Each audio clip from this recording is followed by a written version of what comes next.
Debbie, you're going to take us on through into the World Health Assembly. Yeah, I am going to stick on that just for a second, because Mike on Monday showed Tedros at the World Health Assembly, and he did make a very good observation. Look at the lapel badge that we have on Tedros's suit. It seems to be antimicrobial resistance. So just hold on to that thought, because AMR is going to be something that we're going to be talking about a lot moving forward. But he was there and he was presenting the prize, a prestigious prize, to Professor Katalin Karikó, and also to her colleague, Professor Drew Weissman, for their prestigious scientific work, which has enabled the development of mRNA. So I thought, well, she's got all these prizes. Let's have a look at Katalin Karikó. She is the vice president of BioNTech, and her career has been focused really on RNA and mediated mechanisms, with ultimate goal of developing in vitro transcribed mRNA for protein therapy. This was originally a genetic product. She's from Hungary. And basically, she couldn't get any funding for any of her research because it was deemed too dangerous. Catastrophic, I think, is what Cheryl Granger, our dear colleague and friend, described it as. So how did she land up at BioNTech? Because she couldn't get any research funding in Hungary, so she went to the United States. And I caught up with this article from the Daily Pennsylvanian, and it says, "Not of faculty quality, how Penn mistreated Nobel Prize-winning researcher Katalin Karikó." Well, Penn is actually a university. It's an Ivy League research university in Philadelphia. And I went on to look in the article and have a look and see what they say. It's quite extraordinary. Her colleague, David Langer, who convinced Penn to take her, said she's incredibly hardworking. She's just insane. She had her lab space removed because her work was just deemed non-fundable. She kept getting kicked out of the laboratories, and even to the point, actually, where her belongings were packed up and she was sent on her merry way. So Katalin Karikó was effectively thrown out of universities, and that's how she landed up at Penn, at BioNTech, excuse me. So I've gone to look at the transcript of her prize-winning speech. You can see there the slide transcript for an interview with Katalin Karikó, and we're going to be having a look at that in a minute. But after all that I've said just there, let's just hear it from Katalin Karikó herself. Have a listen to this. Doing science is so much fun. For 20, 30 years at the University of Pennsylvania, where I work, I know that people consider me unsuccessful. I was demoted from my position, and eventually 10 years ago I was terminated.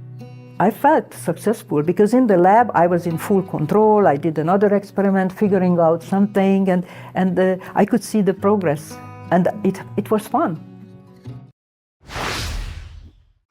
So this is a woman that's described as insane, right? So I went back to her Nobel transcript, and I'm just thinking maybe she's a little confused. So when she was asked how she would spend the money from her prize, listen to what she said, and keep an ear out for the word brag. Have a listen.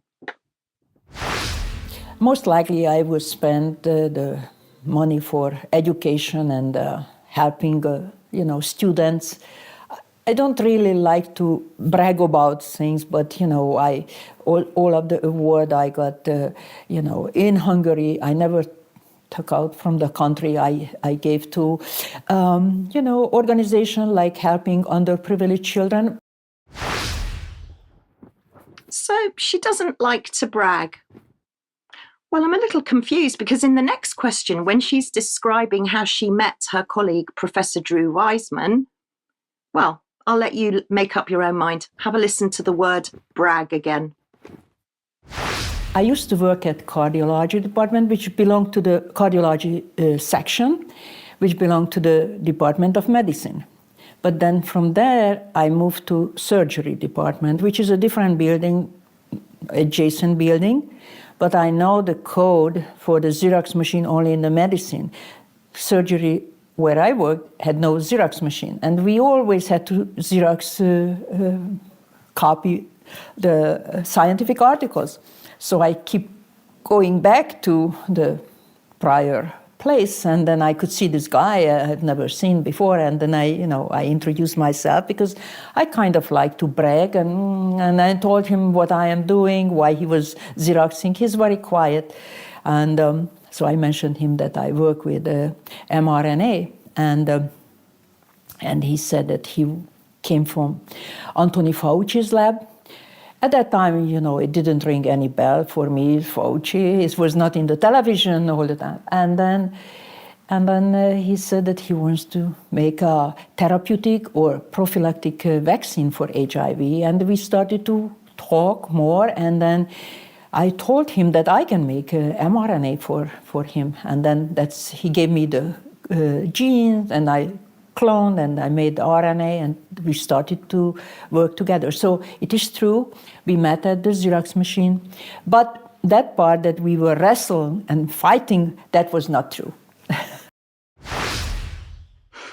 Amazing what goes on at the Xerox machine, isn't it? While she's mixing and cloning and making up mRNA, which I would like to say was classified a genetic product. And then when she went to BioNTech, it miraculously became a vaccine. These are the words from a woman who no one would fund, who was actually got rid of and was by her own colleague called insane. That's who won the Nobel Prize for mRNA. And Debbie, we're now at the point where our lives are in this woman's hands through the work that she's doing now. Just incredible. Thank you very much for bringing that to our attention. And I'm sure many people in the audience today will be simply stunned at the quality of the people who are supposedly looking after our well-being and health.